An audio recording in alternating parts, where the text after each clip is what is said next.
This is the itinerary that we're going to look at right now.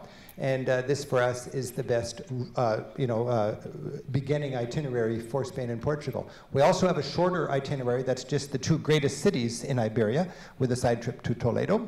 And we have a very popular new Basque tour. I was just in Basque country, and I'm so excited about it. We're going back this summer with our TV camera to make a Basque TV show. We're very enthusiastic about getting information into the hands of those who are traveling with you. This is Carlos, and Carlos has been helping me for 10 years in the guidebook. Carlos knows everything about everything that's in the guidebooks because he updates the guidebook, and it's so much fun to be able to coordinate our guidebook work with our tour guiding. When you think about Europe, you got to remember there are simple borders, but the demographics and ethnicity of Europe is not as simple as drawing a line here, and you got French people there and Spanish people there. You got Catalonians and Basques and Galicians and so on. And especially in Spain, there's a complex mix. You go into a Subway sandwich shop, and the menu is in 4 languages. None of them English. It's 4 Spanish languages: Galician, Basque, Catalonian, and Castilian, okay? And it's very fun when you go to be aware of that. When you go to Barcelona, you're going to the capital of Catalonia. And when I tell my friends in Barcelona, hey, we're in the region of Catalonia, they say, no, we're not a region. That implies that we're part of Spain. We are a nation without a state, okay? And I like to connect with that. And you get that feistiness and that pride to these days, and it's really happening all over Europe. Barcelona was under the heavy hand of Franco. You couldn't speak your language, you couldn't fly your flag, you couldn't dance your sardana dance. Today, of course, it's a celebration of Catalonian spirit, and you're going to find the Catalonian flag everywhere as Barcelona is feeling its oats. We're very concerned about the efficiency and the logistics of these trips, and we like to start and end our tours in places that are convenient for you to fly into. And a lot of people say, well, can you join the tour in Europe? That's the only way you can. We meet you at the first hotel. You get there any way you like. We hope you get there a little early and relax and get over jet lag or whatever. But I like Barcelona because there's a very simple and inexpensive way to get in from the airport right to the main square, and from there you can walk to our hotel. This is Federico. As I'm traveling around Spain and Portugal, or Europe, I'm always bumping into our guides. And for me, as somebody who's personally concerned about the quality of the service we're offering our travelers, when I see somebody like Federico with his tour group going through town, and they're 2 weeks into the tour, and the guide just walks on water, and these people are so enthusiastic and having such a good time, I just love to see that, and I'm so proud of that. And I try to get that across in our promotional material, because the quality and the enthusiasm and the passion of your guide is critical. One reason our guides are so good, I think, is because they are the best paid guides in Europe, paid up front, rather than having to scam their income off of you once you get over there. The standard life for a tour guide in Europe is to get paid a token wage by the tour company and then make a decent living by taking you shopping and getting kickbacks and parking you outside of town and selling you optional tours and jockeying for tips. Do you see what I mean? I just think that's an ugly position to put a teacher and a guide in. Our guides are paid up front. You pay them up front. There's no tipping allowed. There's no kickbacks on shopping. That doesn't shape your priorities. The sightseeing is included. The hotels are right downtown, so you're in the middle of the action, rather than outside of town where it's cheaper for the tour company and everybody has to pay 50 bucks extra to get into town by getting back onto the bus and giving the guides their income in a kind of a devious way. I just think that's a horrible position for tourists as well as guides to be in. We have none of that in our program.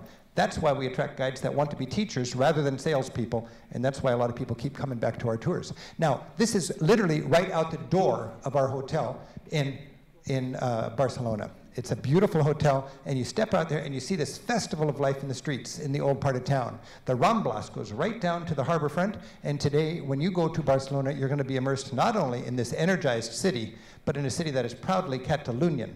After Mass on Sunday, the people get together and they do their traditional sardana dance in front of the cathedral. They would have all got locked up 20 years ago to do this, but now they can get away with it. And you have that as you travel. This is Carlos again, taking us into the market and teaching us benderillo, I think. There's that skewered bunch of pickles that, boy, you need a warning before you eat that. And it's nice to have a guide to say, this is really good, but be careful. We know to go into the bars and to eat tapas. A lot of Americans are frustrated by the late eating times in Spain. One way to get around that is to eat tapas in the bars. It's the local way to eat, and it's just a lot of fun. And in a lot of good bars, when you buy a drink, you get a tapa for free. In a lot of other bars, you just grab anything that's floating around, and when you're ready to pay, they just add up the toothpicks on your plate. And everybody finds their favorite tapas. This is pepperoni di padron or something like that. It's just these peppers that are cooked up nice, and then one of them is going to be really hot. And when you travel around, you'll find all the regional dishes that your guides will tune you into. This is the Ramblas. This is one of the great pedestrian boulevards in all of Europe. And we'll go into the market, the Bocaria. And in the Bocaria, you'll have a chance to get to know some of the locals. People like to meet this guy. He likes to meet us. He's in our guidebook. So when you visit him, he will be on his good behavior, I think, because he knows that all of the business comes from that photograph right there. And I work very enthusiastically with the people who are in our books and connecting them with our travelers. And as tour guides, we can take advantage of that to really have the best experience for our travelers. This is Gaudí, and it's hard to understand Gaudí. And when you have a guide that understands Modernisme, the Art Nouveau of Catalonia, now Gaudí becomes a little more comfortable and a little more of a celebration instead of an annoying obligation to understand, because you hear all about Antonio Gaudí, but with a local guide to explain it, it does come to life. And you go out to the Park Güell, you'll see the unfinished church, the Sagrada Familia. If there's any place I'd like to see in Europe, it's this church finished, the Sagrada Familia. It's an ongoing process, and we've been going there for 20 years with our groups. And you'll really, rest assured, you will have these experiences first class with your guide. There's a mountain or a little hill in town with a lot of great museums that you'll check out. And from there, we take the train over to Madrid, we meet our bus, and we go to Segovia. And Segovia is famous for its Roman aqueduct, a reminder that 2,000 years ago, this was part of the Roman Empire. And when you were conquered by Rome, well, that was bad news, but now you're on the winning team, you've got stability, and here comes the Roman Army Corps of Engineers to build you an aqueduct, bringing water into the city as it did until modern times. You'll learn about that when you're in Segovia. You'll wander through the town and feel the pulse of this town where everybody's out in the streets sort of celebrating their region's lifestyle, and you'll get down to the end of town where you have a fanciful medieval castle that's been rebuilt. This is the area that's famous for its cochinillo asado, the roast suckling pigs, the very tender little baby pigs that only lived on mother's milk until they were slaughtered. We filmed that, made very good footage of that, and then that movie Babe came out, and my producer said it's just too sad, we can't show that, so but you'll eat the roast suckling pig when you're there, I hope, or the roast suckling goat, and it really is a highlight of the cuisine. It's so exciting for us at Europe Through the Back Door to be able to put something together that gives people this great opportunity to have the trip they've always dreamed of. And it's, I just think it's a beautiful work that we do, and we love the people that join us, and when they have a great time, we're having a great time. I guided tours for 25 years. For the last 6 or 7 years, I've just been going on these tours on vacation. I go on the tours for vacation. I enjoy the people that sign up with us, and I certainly enjoy being the student of our guides. A lot of people, well, any sort of craziness happens at night in our tours because the kind of people that sign up for our tours are looking for a good time as well as a good education. So occasionally we make a little bit too much noise and we have to apologize to the hotel, but we're having a good time. And the next morning we're all bright-eyed and bushy-tailed and ready to get on the bus and go to the next city. I want to show this shot because this is a group of ours that I met in Barcelona, and these people are ready to get onto the bus. They're leaving their hotel and the tour is on the way. They're got their roller bags or their bags on their back, and they're mobile. Again, on our tours, you carry your own bags. I just think that's part of the spirit of it. We're all we're efficient. We're not.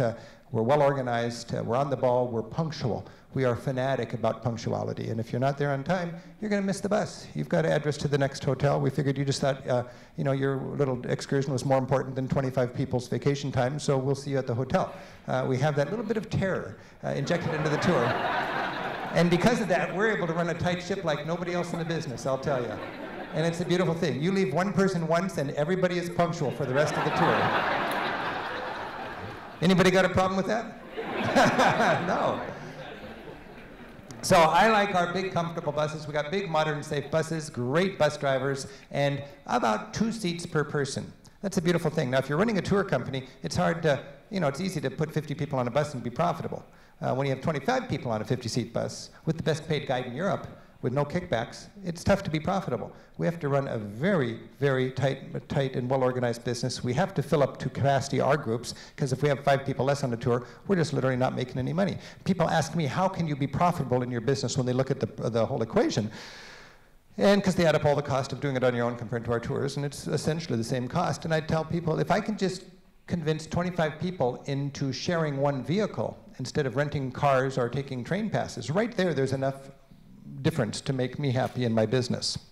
And if the rest of it is just a wash, the cost of eating and sleeping and sightseeing and so on, and if it's well designed, it can be a great value for the travelers and profitable for us as a tour company.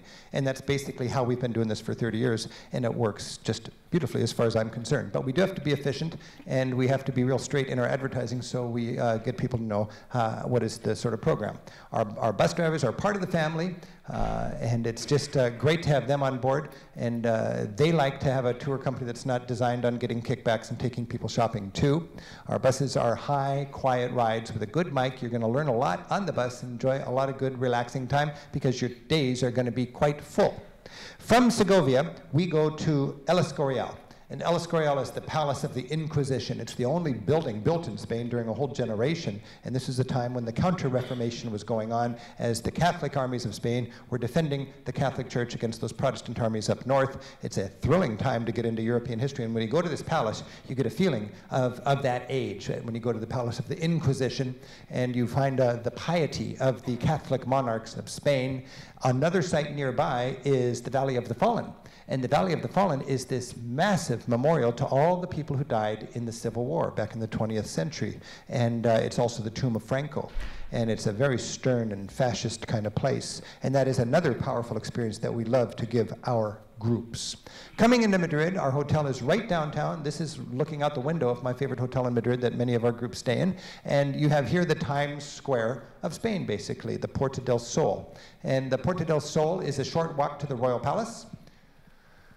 And we would not feel right about taking a group to Spain without going to the Royal Palace. And we've got all of these essential admissions included and reserved and lined up with guides, so you're going to have an efficient, well-organized time and be sure that you're going to cover the essentials. You got the Royal Palace and you got the Prado, and you've got a good local guide to understand what I consider the greatest collection of paintings anywhere in Europe. Why are all these great paintings in Madrid? Because for generations, the most powerful king in Europe was in Spain, back when the Netherlands were called the Spanish Netherlands. And the Habsburgs were tied in with the throne in Spain. And this guy had a taste for art, and he gathered it all right there. That's why many of the best Flemish artists, you'll see their masterpieces down in Madrid. You've got a chance to see Velázquez, the great Spanish painter, Hieronymus Bosch, one of my favorite painters from the Netherlands, and of course Goya, and getting into the more modern age of painting. Goya, the painter with the first sort of social conscience, as far as I'm concerned, painting scenes from the Napoleonic age, when you have the first mass armies from of the modern age, where the forces of government can kill patriots with all the compassion of a lawnmower. Here you see these lockstep and no faces and those machine guns and this assembly line of death as patriots are shoved before the firing squad and end up a crumpled heap there.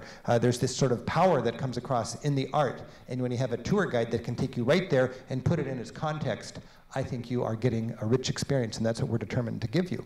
Of course, it's critical when you go to Spain to see Guernica. Guernica you could call the national painting of Spain.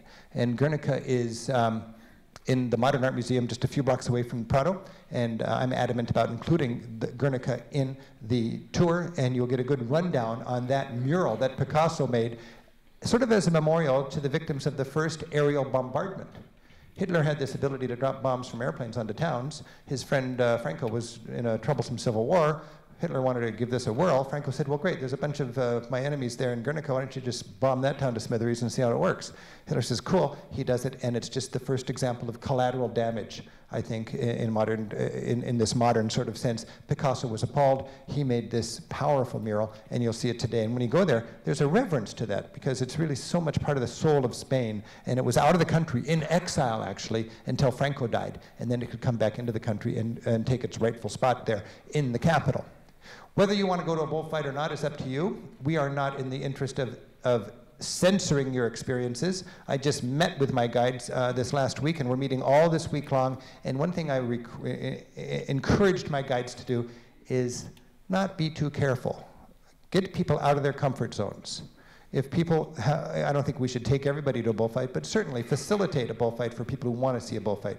If you're in France, take them to the force feeding of the geese. Understand what's behind the foie gras.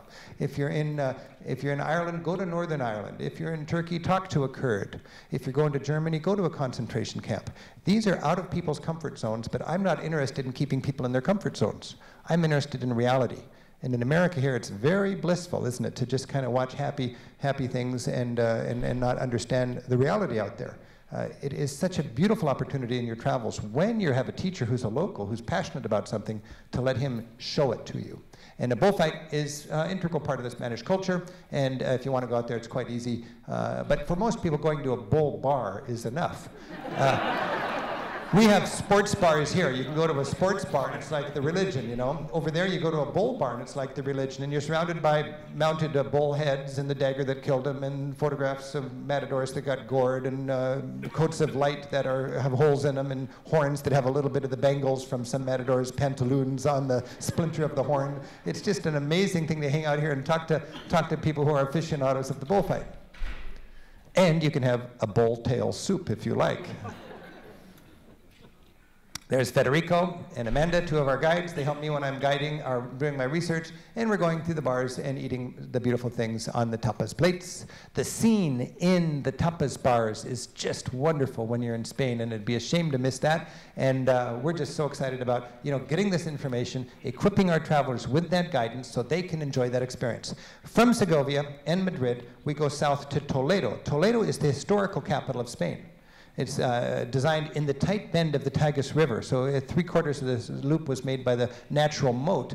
Just a wall here, and you've got a fortified capital city. That was great in the old days, but then Spain became too big. They had to move north to have a bigger, more modern capital. Today, Toledo remains the historical, artistic, and spiritual capital of Spain, and it is one of my favorite cities in all of Europe, and you will spend the night there with a good local guide and get to know that wonderful city. This is the cathedral, lodged into the congested town, and you've got the hometown of El Greco, a chance to see some of El Greco's art in situ rather than in museums, you see. It's nice to see the art where it was designed to be. Then we head south, stopping at a few castles in Castile, a region named for its castles. And remember, for 700 years, Europe was mobilized to push the Moors, the Muslims, back into Africa. Those Moors swept into Europe from Gibraltar in the year 711, and they went as far as France. Part of France was part of Islam. And then for 700 years, the Christians of Europe were pushing the Muslims back into Africa. If you ask a Spaniard what happened in 1492, he won't think about Columbus. He'll think that was the year they finally kicked the Moors back into Africa. They left a huge heritage, and it's a big part of your tour, both from a Muslim architectural point of view and from a Christian European push back down. It's called the Reconquista. Many towns are called de la Frontera. Arcos de la Frontera. That means on the frontier between Christendom and Islam, as they made that many centuries push down. They dreamed up the thought that St. James, the apostle, was buried in a town called St. James, like Santiago, and that was in northwestern Spain. So the Christians go, how can St. James' body be in Islam? We're going to go get and free St. Santiago de Compostela on the frontier and then behind the border. It's fun to get into that history. As you go through the countryside of Spain, you will see these huge bulls. And I love to just climb up on the billboard there and do something that they probably don't want you to do, but it's it's easy to do it if you want to. And then we get down to Andalusia, and the great city down there, of course, is Granada. And Granada is famous as the last Moorish stronghold. This is where we have the Alhambra. And this was the palace of the Moors until 1492. And when we go through the Alhambra, you will see the exquisite, sumptuous elegance of that civilization. And it's nice to look at the Moorish civilization in a positive light, which we will do with our local guides. Their garden was modeled after the Quranic vision of heaven. In the Quran, you know, in the desert, water and lush scenery would be sort of like heavenly, and they would recreate that in the king's gardens that they could check out. And you've got these wonderful, you know, colonnaded halls and so on, and a view from the Alhambra looking at the Arabic quarter that just reminds you of those centuries when this was part of Islam. In fact, you walk through the street and it feels like Islam, but it is Granada. In fact, there's a new mosque in Granada that's just been built with money from the United Arab Emirates, and a big discussion in the last few years was, would they have an amplified call to prayer, or would it have to be just a human being hollering from the rooftop? And the local Christians insisted that we don't want an amplified Muslim call to prayer in our town, so 5 times a day, the imam goes onto the rooftop and just hollers, God is great, there's one God, and he is Allah. That sort of thing. So there's a vibrancy and a tension as Europe is dealing with a growing Muslim population. And we're going to grapple with that, and we're going to learn about that with the help of our local guides. You're going to learn more about that in 2 weeks in Spain than you'll learn in a lifetime of watching American television. It's so exciting to be there. These issues are important, and mass media in our country is not contributing to our understanding of these issues. But a couple of days there, talking with Muslims, talking with locals, listening to the struggles as communities learn to work together and deal with the difficult heritage of their recent history. It's a really interesting opportunity. Well, their history goes back a long, long way. Here we have a statue remembering the day that Queen Isabella gave Columbus the permission to go find the new trading route to the east, and Columbus set out, and there's a lot of that kind of history from 500 years ago.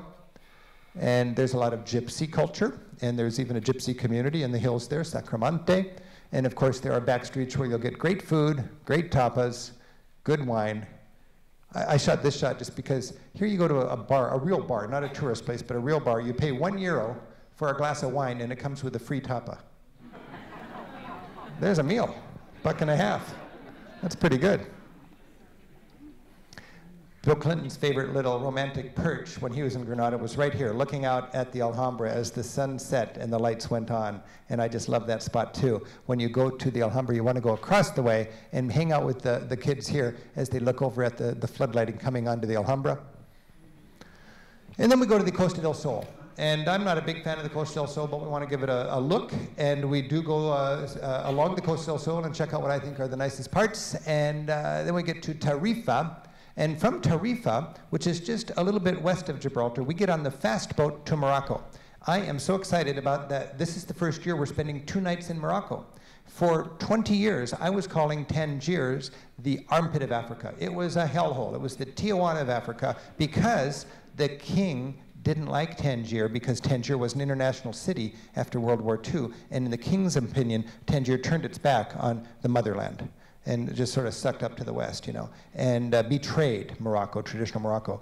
The new king, the king's son, came into power a few years ago. The first place he went as king was Tangier. And he said, it's time to bring Tangier back into the fold.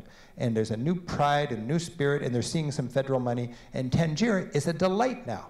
And it is such a great opportunity to get a dose of Muslim Africa, Northern Africa. And we'll take the fast boat over there. It takes about an hour and a half. We'll meet a friend of mine who's a guide. They're in town, so we'll feel in good hands. We will not go where all the other tourists go. The average timeshare day trip from Malaga to Tangier is on a shopping excursion down there. They go to this crass restaurant where all you do is talk to other Americans. Think of the caliber of the conversation here. And and you have a Boy George belly dancer. And then, like they're going through some sort of a gauntlet or spanking line, they all go back through the last salesman and with their little purchases, thankful they didn't get ripped off for diarrhea, and they get back onto their boat and safely back to Europe. We're going to have a much better experience in Morocco than that because we're going to stay 2 days and we're going to be in the hands of a local guide who's on our side, who's not a salesperson. This is Tangier today. Fun people, great squares, a sort of an economic vibrancy that is very hopeful.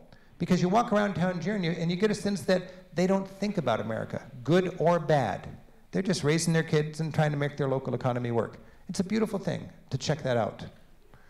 Then you go back into Spain and you head north to into the hill towns of Andalusia. And one of my favorite parts of Spain is called the Route of the Pueblos Blancos. The route of the Pueblos Blancos is the route of the whitewashed hill towns. You got hill towns all over Europe. And it goes back to the Middle Ages when it was safer to have your family up on the hilltop and have a fortified perch so these rampaging people didn't mess your life up. And today our favorite of these is called Arcos de la Frontera. Arcos. So we'll be staying in Arcos. We've been going there long enough where I actually have a hotel room named after me. They're very officious there, and they think that any big journalist, you know, a guy who writes a guidebook is going to be worth having a room named after. So we enjoy our friends there, and they're thrilled that we come to their little town. I mean, it's big news when our tour group comes to this little town, Arcos, and I make sure that my room is very comfortable because it's got my name on it. And it's hot, and our hotels are comfortable. Our hotels are about, you know, this quality. They're nothing over the top. They're certainly not 4-star hotels. They're characteristic hotels in the old town. They're family run. They're safe, they're comfortable, they're quiet. They're an experience. We need them to be air conditioned, so you can count on that. But that would be a typical room right there. That's my balcony. Every group gets balconies like that when they're in Arcos, which I think is just a great view. And then you go across the street and you meet this nun who's cooking up goodies. The nuns are famously good cooks, and to raise money for their work, they sell pastries to locals and tourists as you walk by.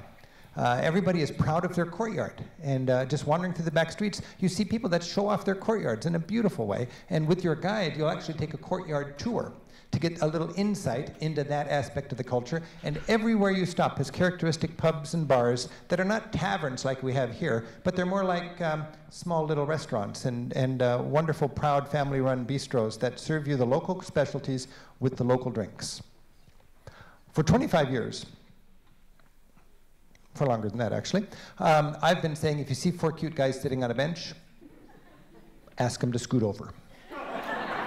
That's kind of the spirit of our tours. And you know, for 25 years, I've been going around Europe, seeing guys on benches and joining them. This man is always on his bench in Arcos. And every time I come into town, I say hi, and I join him on his bench.